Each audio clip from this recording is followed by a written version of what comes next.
content presented in this podcast is based on real events and may contain graphic descriptions of violence, sensitive topics, and explicit language that may be triggering, offensive, or sensitive subjects to some viewers and listeners. Discretion is advised. The purpose of this podcast is to explore and discuss true crime cases for entertainment and educational purposes only. This podcast does not intend to glorify or sensationalize crime, but rather aims to analyze and understand the complexities of human behavior in the criminal justice system. We encourage listeners to approach this content with empathy, critical thinking, respect for the victims and their families. A city already fighting crime, poverty, and neglect is about to face something darker, something no one else sees coming. Women began disappearing along the stretch of Woodward Avenue, their bodies turning up days later, dumped and discarded in abandoned buildings. Their voices forever silenced, except one. One woman survives, and her story cracks open the case of the fastest, most brutal serial killer I ever heard of.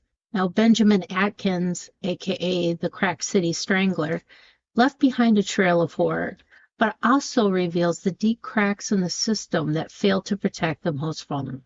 So let's peer into one of Detroit's darkest chapters. And with that being said, it's time to start the show. Let's hit it.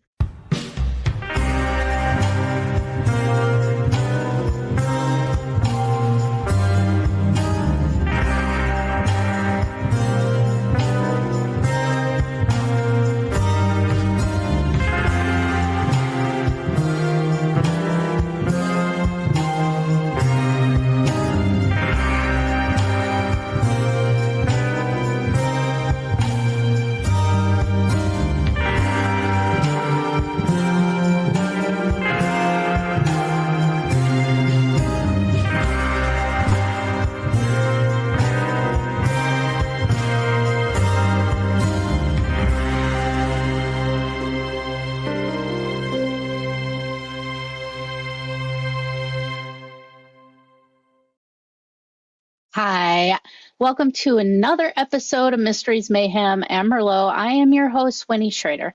I wanted to Google who's killed like the most people in the shortest amount of time, basically.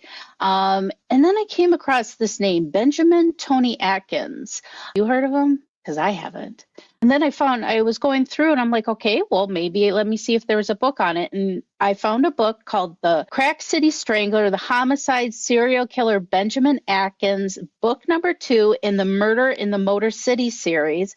So I reached out to the author, B.R.Bates, and I'm like, hey, I want to talk about this case because I have never heard of it. And there's a lot more than just him killing. He at minimum killed at least 12 women in under a year. So basically like one a month. But there's probably more out there. So I'd like to welcome B.R.Bates to the show. I'm going to call her Billy because BR, that's just kind of weird, but I'd like to welcome BR to the show. Hello, Billy. Hi there. Thank you very much. I have to compliment you. I love the tone and feel of this podcast. In the intro, I felt like I was watching a movie and I just wanted to see more.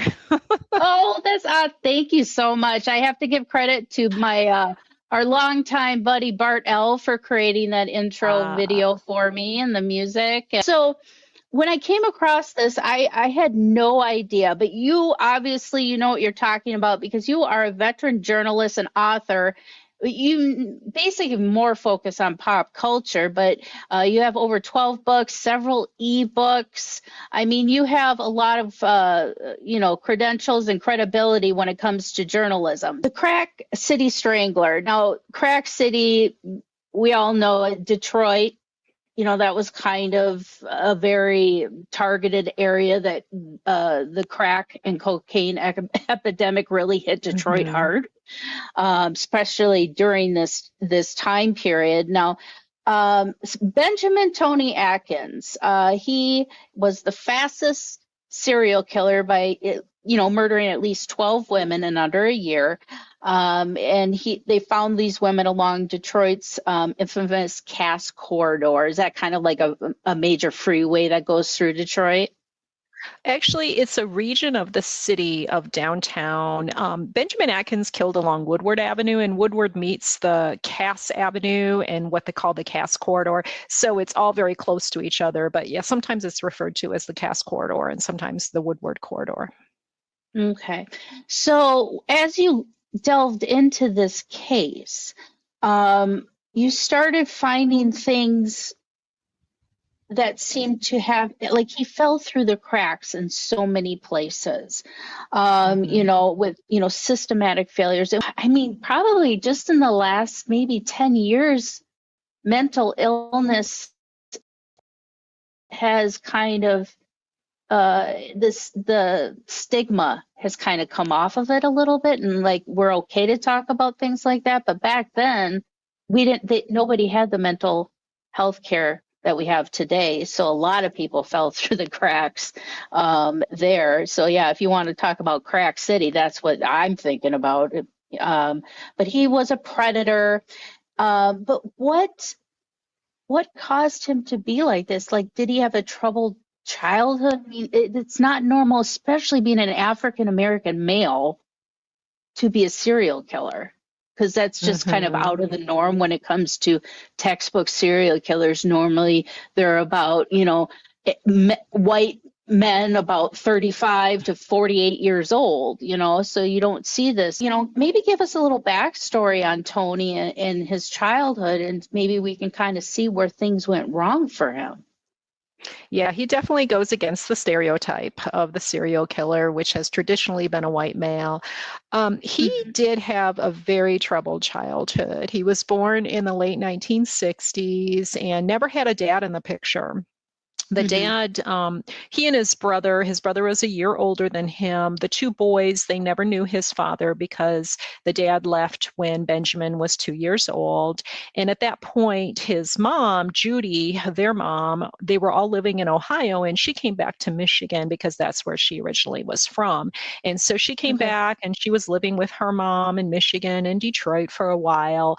But the troubles really began, I think, the fact that his mom had been a heroin addict, and she had been working prostitution since she was a teenager. In fact, she had an unplanned pregnancy when she was a teenager. Benjamin referred to it later as he had a couple siblings he didn't know who were trick, as he called it, but his mom had a very troubled life. And so coming back to Michigan with two young boys, she was doing her thing, and she was very honest about that in later years, what she was doing, working the streets and all that. Benjamin told police at the time of his arrest that he had memories of being in the back seat of a car with his brother while his mom was in the front seat with a client. So it's just really sad. Things started out, that way for him at a very young age. And at one point, Judy left the two boys with someone that she knew. Not necessarily a family member or a close friend, just someone, I think, where she was living at the time, like a neighbor or something. And so she left them in this other person's care and went off on her own. And it was discovered by authorities that these two boys had been left by their mom. And so they became wards of the county. And at that point, they went into the foster care system, and they went into a series of a few different foster homes over the next several years.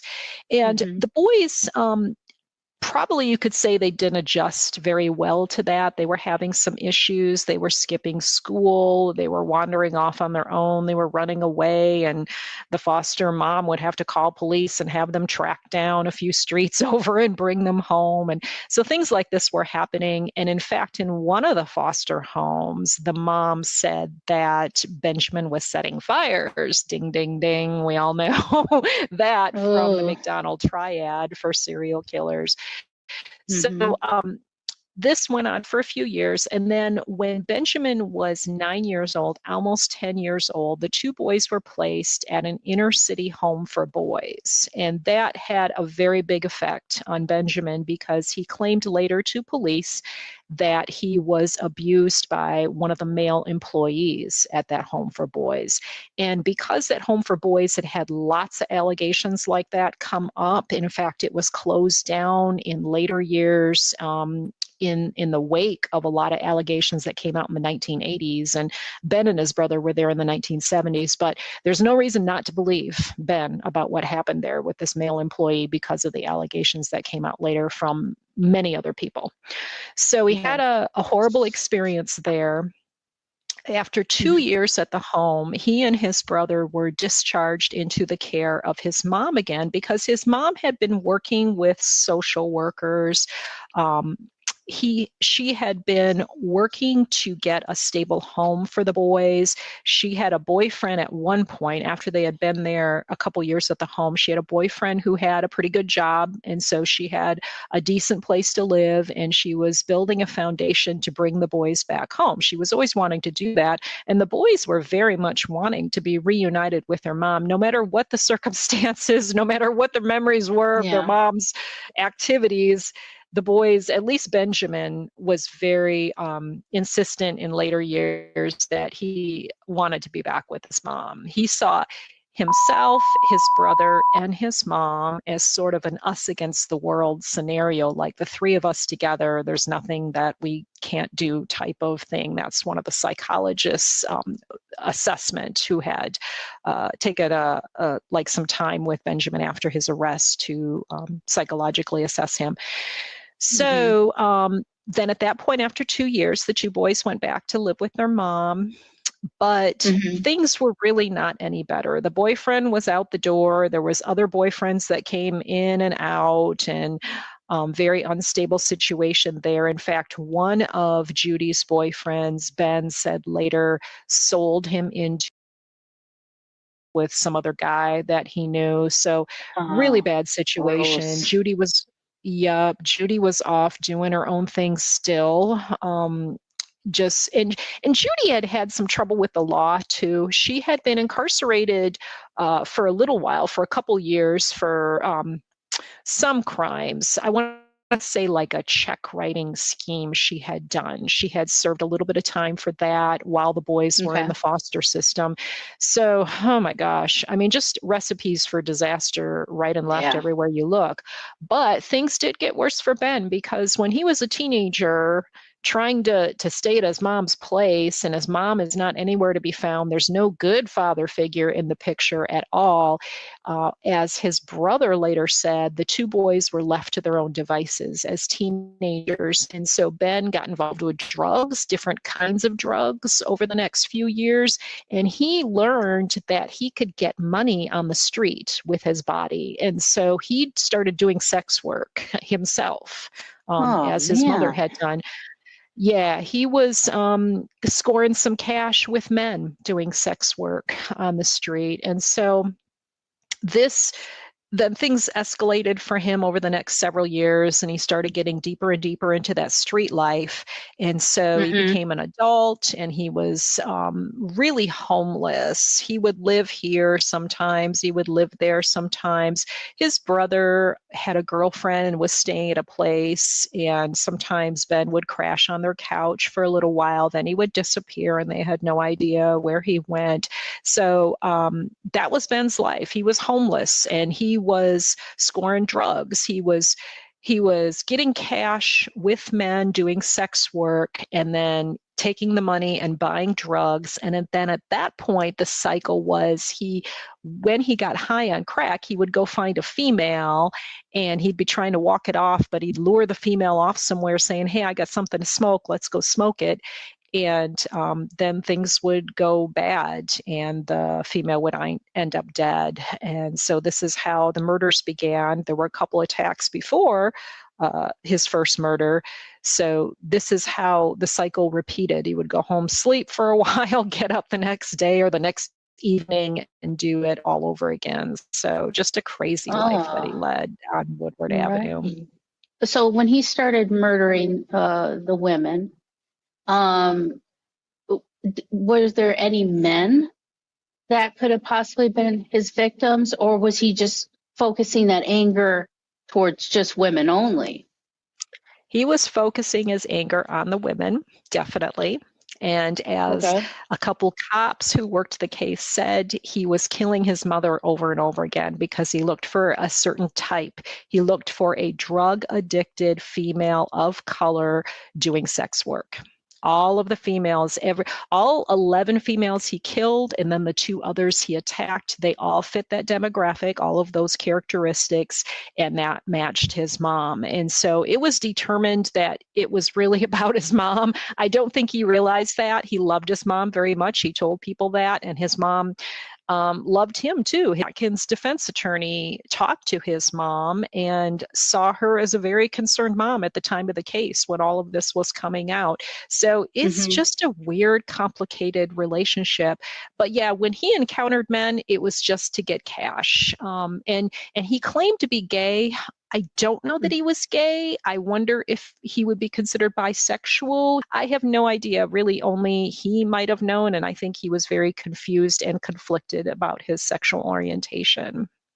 Yeah, and especially during that time period for men, especially I don't know much about that time period for women, but I know men, they were very ostracized for being gay. A lot of men were still in the closet, married men with children. And, it just, and especially being in living in the circumstances that he grew up in, being, poor, homeless, possibly gay or bisexual, prostitution. I mean, it's just, it's a definite recipe for disaster.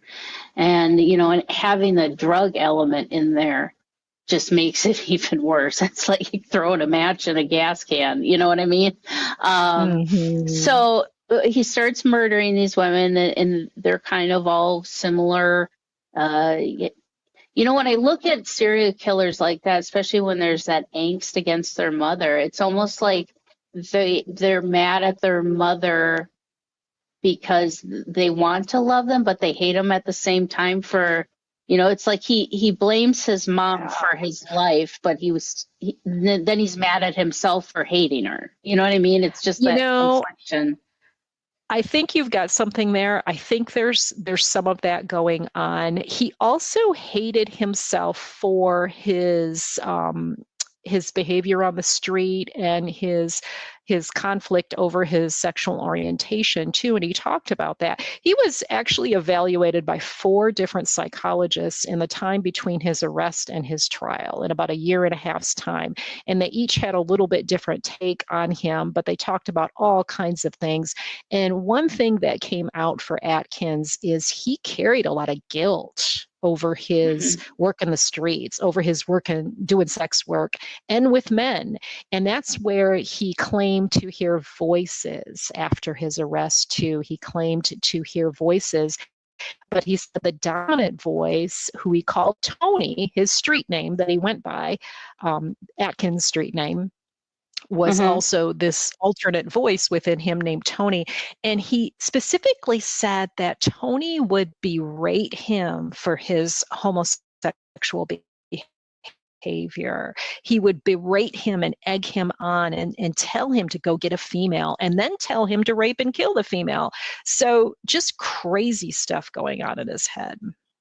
Oh my gosh. Okay, so when he got arrested, and what was the what was the actual charge that he was indicted with? Was it just like capital murder, life without parole? What was kind of the charge that he was facing when he went to trial?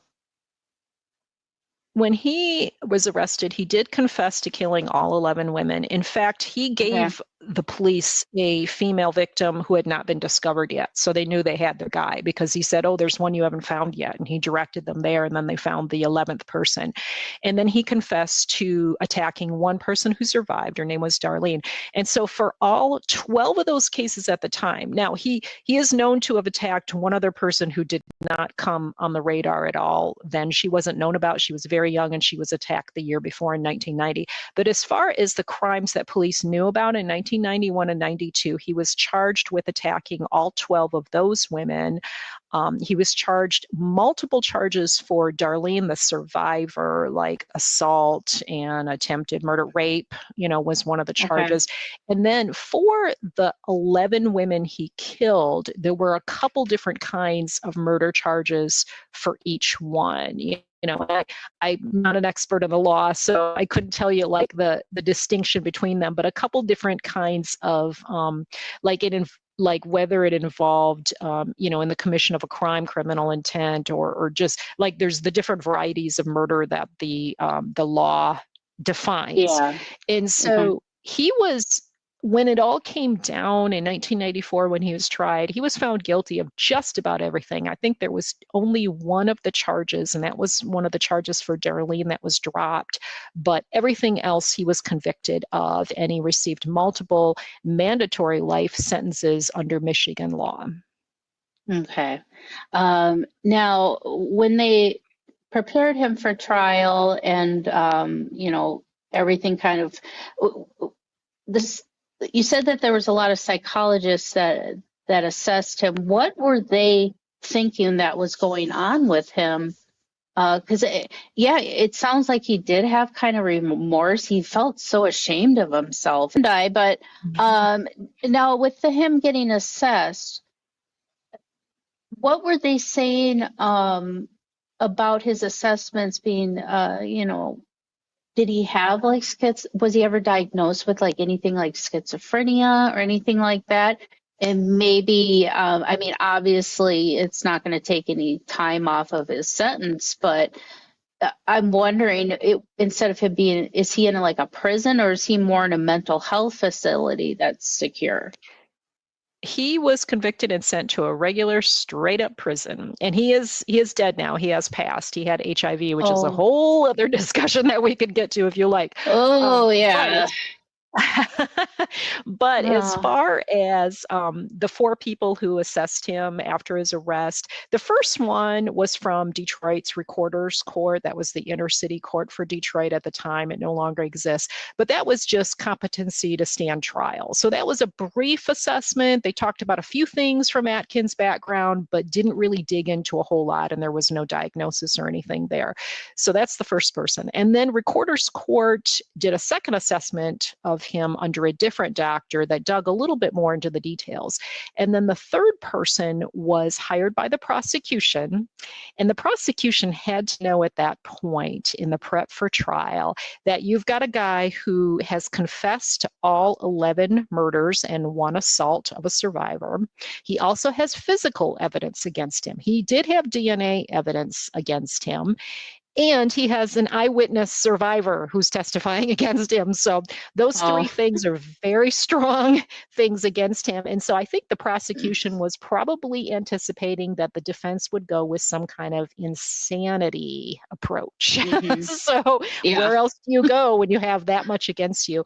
Although they were like, he and his defense attorney leading up to trial were basically going to try to allege that he was innocent or did not have the criminal intent, or however you want to package it, to defend him and get him cleared of these charges, which was certainly an uphill battle.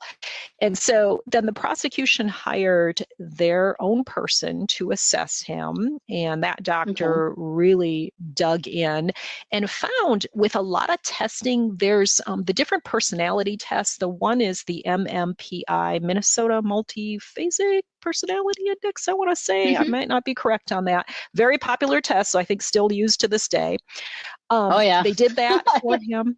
Yeah, they even did Rorschach tests. They did a variety of testing of him, and the psychiatrist or psychologist for the prosecution did not diagnose him with any kind of actual mental illness. They definitely did not feel he was insane. They actually felt, based on his answers to the questions, that he was doing a little malingering, that he wasn't being truthful, that this whole hearing voices thing, they really weren't buying that. And truth be told, the whole thing of hearing voices did increase as the months went by. It started out with him when he was being questioned by police saying, no, I don't hear voices. No, of course not. Because he actually was asked that by the interrogating officer who was getting a weird vibe from him. To then each person he spoke to, he started to say, yes, I'm hearing voices. And he added personalities as he went along. First, it was just Tony. Then it was multiple voices. It was Tony, it was a gal named Mary, and it was a female named Mayola, who were alternate personalities living within him, he essentially was saying, or voices that were competing for his attention and egging him on. And then he even brought a dog into it at one point, which is kind of a humorous aspect of the case, that some people have imaginary pets when they're kids. Well, when he was talking about hearing voices, he also said he saw a dog. There was a dog there too that he called Pete sometimes, and then it had different names at other times. So he went from no voices to 3 voices and a dog before his trial. So, oh my gosh, he's going the Son of Sam way or what? I mean, you have to wonder. Oh, so we have the 4th person to analyze him was for the defense, and this professional came in with, I think, probably the defense attorney's earnest hopes that, can't you please find him? Can you find him insane? He's probably thinking that. He's not telling the professional this, but he's hoping, okay, there's got to be something going on with this guy. I mean, especially, you could argue that even if you're not insane, if you're pretending to hear voices, don't you have something strange going on? You could argue that. There's definitely something going on with you. But so the psychologist for the defense did not go so far as to say that Benjamin was insane. But here's where an actual diagnosis comes in. He did diagnose him with what he called splitting. Not split personality, but splitting, a borderline personality disorder, where he did find that was going on with Benjamin, that it was like a disassociation thing. In fact, Benjamin told him that as he was killing these women during this several month spree of killing these 11 women, that he would hear about the murders on the news. He would hear when police had found one of these women, and it wouldn't really click with him that he had done that. He was like disassociating himself with it. And so this is what the psychologist for the defense said. So I think they used that as much as they could in court. The psychologist did testify for the defense, but you couldn't come out and say this guy was insane, so you really could not get that insanity determination. And so he was convicted of everything in the end. Okay. Well, we got to take a quick break, but that leaves me with some questions about his hearing voices and things like that. I have an idea, and I want to talk about it when we come back from the break. But we have Billy, as I'm going to call her, but we have B.R.Bates. She is the author of the Crack City Strangler, the homicide serial killer Benjamin Atkins, book number 2 in the Murder in the Motor City series. And of course, you did the other one, the baby doll serial killer. That was John Eric Armstrong. So, but we'll talk. We're going to go over these questions right after the break. Are you feeling lost, stressed, wondering if Mercury is ruining your life again, or the universe is just ghosting you? Well, you're not alone. At Love and Lotus Tarot, I keep it real. No crystal balls, no woohoo, just honest, grounded guidance to help you navigate life's chaos. Whether you need clarity on love, career, or just anything that feels like a mess, I've got you. Here's something really cool. In between tarot sessions with me, I just put out this new journal book, your very own purge journal. Don't hang on to all that angst and all that stress and all that anger. Get rid of it. Whether it's valid or not, you still have that emotion just eating away at you. So purge them onto paper, scream it, shout it, get it out. They're available right now on Amazon. Scan the QR code or click the link in the description below. Or just visit me at lovelotustarot.com and purchase your purge journal there. Visit lovelotustarot.com to book a reading, check out some of the new merch, and find the insight you've been searching for. Because let's be honest, therapy is expensive and my cards are way cooler anyways. So head on over to lovelotustarot.com now and let's figure out this thing called life together. Okay, and we're back from the break. Now, before the break, we were talking about, the psychologist, the psychiatrist that assessed Benjamin Atkins, aka Tony. Now, during his episodes that he would say that he would hear voices to say, you need to kill these women, and so he would go out and do it. In those moments, was he using drugs like, crack cocaine, any type of Medicaid or drug, illegal drug, I would say, that could cause hallucinations and things like that? So maybe he was hearing voices, but it was all drug-induced psychosis type of thing. So was that ever investigated during the trial or by the defense? I mean, did they try and bring that up during the trial? Yeah, crack was his drug of choice, although he had done multiple kinds of drugs in the years leading up to that. But it was really crack that he was doing on the streets. And as far as whether or not the crack could have keyed into his crimes, I don't think it was explored by the defense. It was not part of his defense. And I don't even know how much it really came up with the prosecution. I've got some different indirect sources for the trial. The transcripts don't exist anymore, unfortunately, so I wasn't able to read through the exact transcripts, but I did have some pretty detailed notes and other reports of what happened at trial. But yeah, I don't think, you would think that the drugs would be a factor that they would talk about, especially since the very first known survivor, her name was Margie, and this was December 1990. She said that when they went off to smoke some crack, and as soon as he got high, he became a different person. And that's when he flew into a rage and he tried to kill her, and he told her he was going to kill her, and things got crazy, and she was able to get away by giving him some money to appease him. That tended to soothe him, strangely enough, and she was able to get away. But the point was that she saw a different person. She said his eyes got black, and you hear that sometimes about serial killers if they ever have a survivor. I've heard that before, that idea of when they get into that mode, when they get into that serial killing mode, their eyes get black and they become like almost demonic. That's not the first time I've heard that. So yeah, if this was drugs altering his personality, you have to wonder, well, wouldn't that come into the proceedings either for the prosecution or the defense? I mean, that drugs were a factor, but drugs ended up not being a factor for him. As far as his hearing voices and whether they could have been influenced by that, I'm not even sure. He gave different ages that he started to hear the voices. He told 3 different people, 3 different ages at which he started hearing the Tony voice or feeling the Tony presence around him. So then you have to say, okay, he wasn't very sure about that now, was he? He did have a lot of difficulty with times. Like he didn't remember when any of these murders happened, like as far as month or day. He would say, well, it was the first snowfall of the season or something like that. But there was a lot of details that he got confused about the murders themselves too.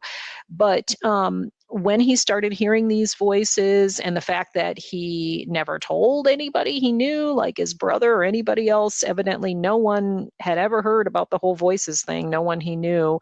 So that also makes you wonder, okay, was this completely fabricated after he was arrested?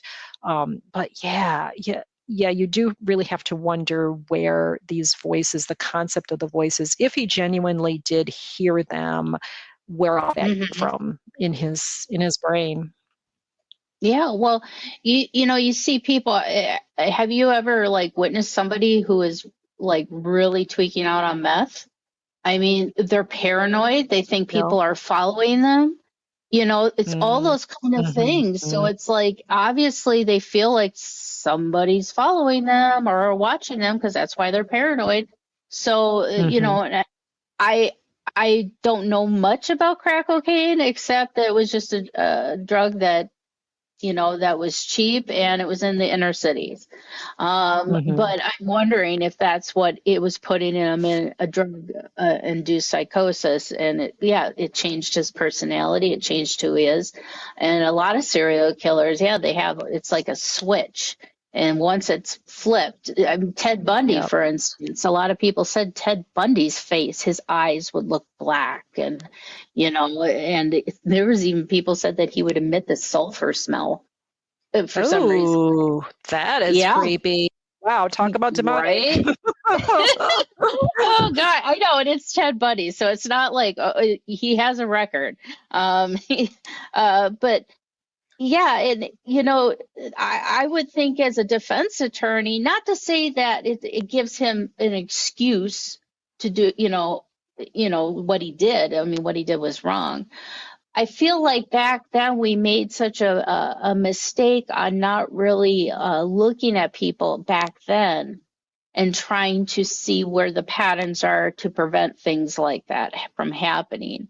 Eventually now we do more case studies and stuff like that when it comes to psychological issues, especially with people who do things out of the norm, like mothers who kill their children or serial killers.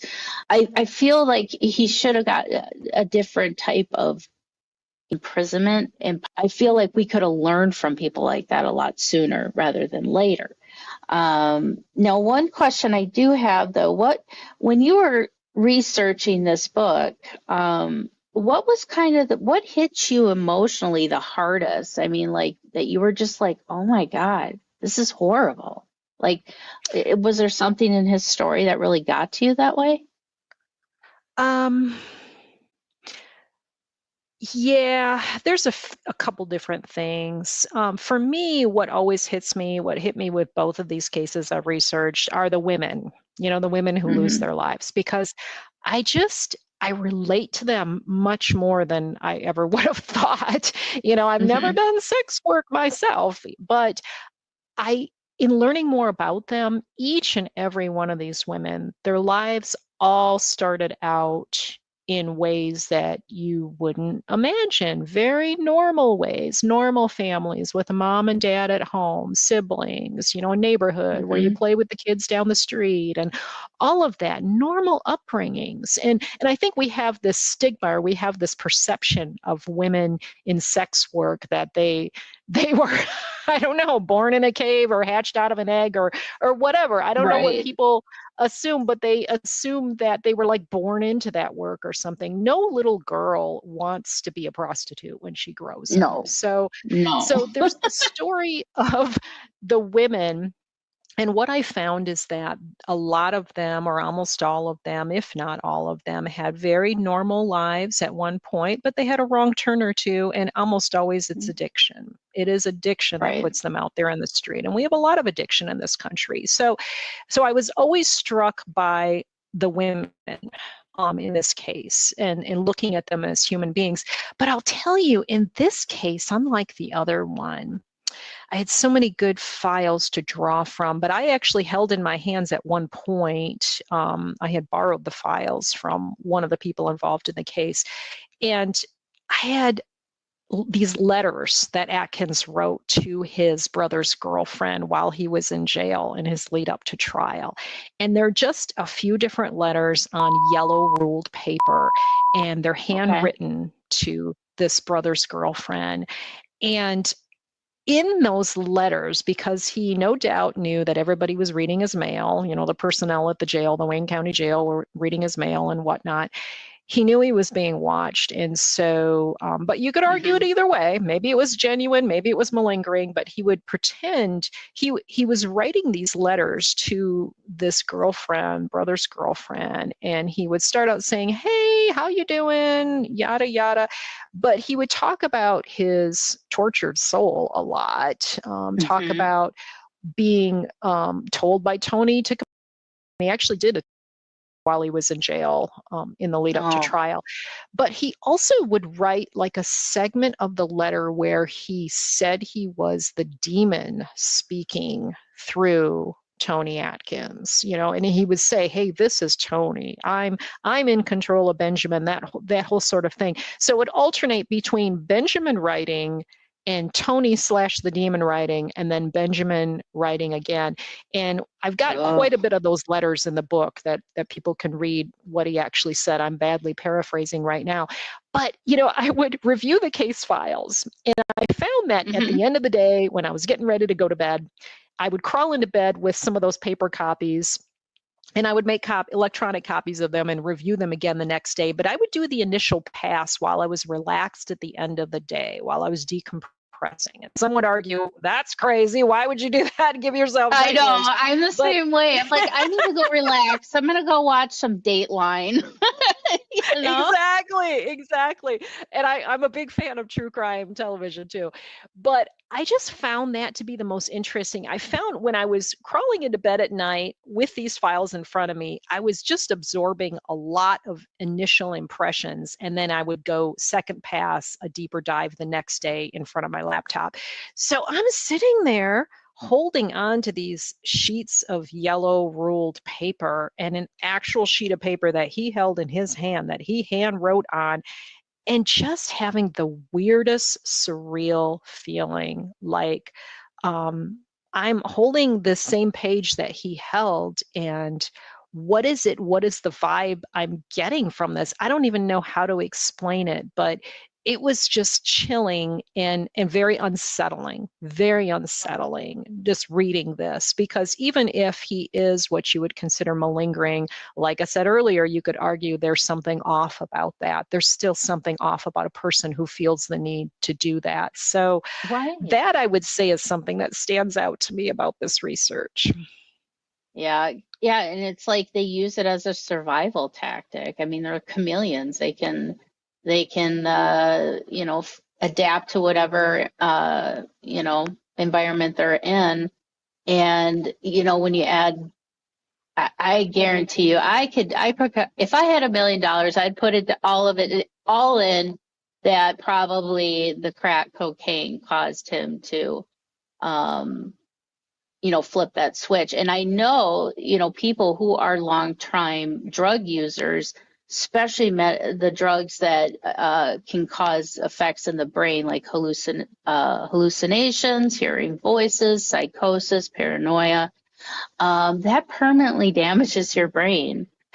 And sometimes where it damages, it's almost like it just permanently puts it in your brain now. It's like you just all of a sudden have schizophrenia out of nowhere because of the drugs. I actually had a former family member who basically drugged himself so much to the point where he's mentally handicapped now. Wow. Oh my goodness. Yeah, I mean, like he really killed his brain cells. And, and on top of that, having a child growing up, having to deal with probably depression, sexual abuse, on top of all that, that's just an atom bomb waiting to go off.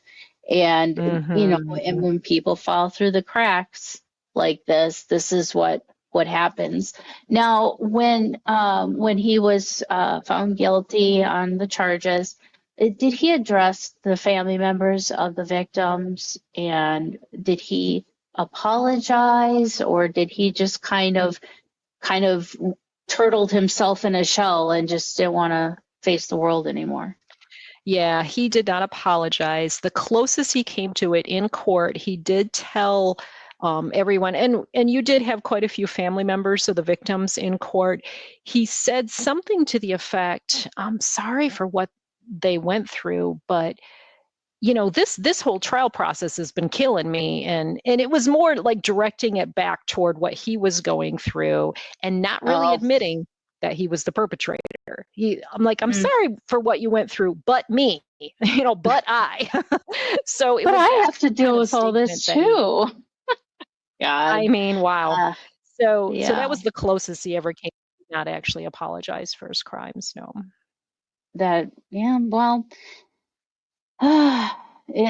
what drugs can do to you. I mean, and it's a shame. He was a victim of his circumstance. He grew up in inner city, poor, mother who's a prostitute. It's just, it's that perpetual systematic failure that just keeps cycling through generation after generation.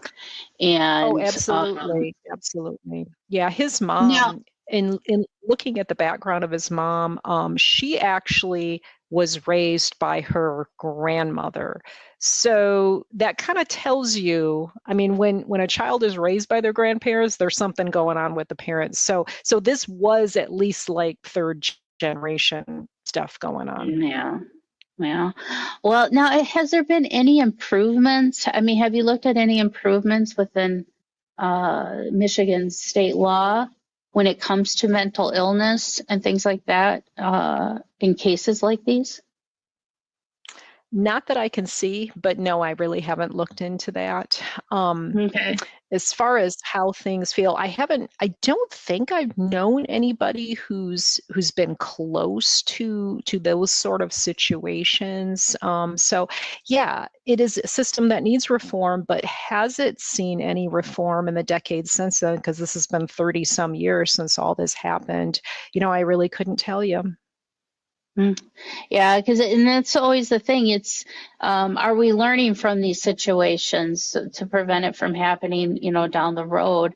And, especially now today with all the different, you have fentanyl, you have all these drugs just floating around, and these kids are taking it and they're going crazy. I mean, we really need to hone down in on that aspect of things, because I feel like pumping these drugs out into people who live in poverty, and more likely they've been abused, they've been neglected, and then throwing the drugs in there, that's, I think, where we need to start, because it's putting people in positions where they don't look at humans as humans anymore. I mean, it's like a free for all, killed or be killed. And it's sad. And addiction is such a huge issue. And what you said earlier about the idea that the drugs wreck your brain, kill your brain cells, I had to think of that commercial. There's a reason they made that commercial in the 1980s about the frying egg in the pan. This is your brain on drugs. And it's exactly what you said too. It does fry your brain. Yeah, I mean, it was to the point where he couldn't take care of himself anymore, because mentally it was like he became this, adult child. And you have to think, it's like, okay, well, if it can do that to a brain, it can cause these people to have these kind of episodes. And, and it's sad that there's probably a lot more people just like Benjamin that were out there, maybe not, going on a murder spree, but that perpetual living a life of crime and, prostitution. And it's so sad, because if you feel like that's what they feel they have to do to survive. Oh yeah, it was about survival, definitely. Yeah. And, and putting that kind of pressure on people and living in a society like that. I mean, everybody's just probably just on edge 24/7. And then you throw drugs in there. It's just, well, thank you so much for coming on today with me, Billy. I was shocked by when I saw this book come up that I never heard of this guy. And I'm like, this is a very different kind of case. Yes, he could be gay, but what stuck out to me was he was African American. And it was like he just all of a sudden went on this murder spree and killed so many women in a short period of time. And that kind of baffled me. So I wanted to look more into it. And of course, the mental illness came up. So I like to look at those backgrounds. So that way, if any of my listeners are in situations like that, or see situations that they're, associated with a family, a friend, or whatever, they can have some education on it, or at least have a keyword to Google about it. That's what my show is all about. So again, the book is The Crack City Strangler. I'll have a link for that in today's description. Now, do you have a website at all? I do. I have B.R.Bates.com. That's the main website. And then I also have a blog, and it's at blogger.com or blogstom. And if you just Google from the keyboard of B.R.Bates, it'll come up at blogger or blogspot.com. And then I'm on Instagram and YouTube as well.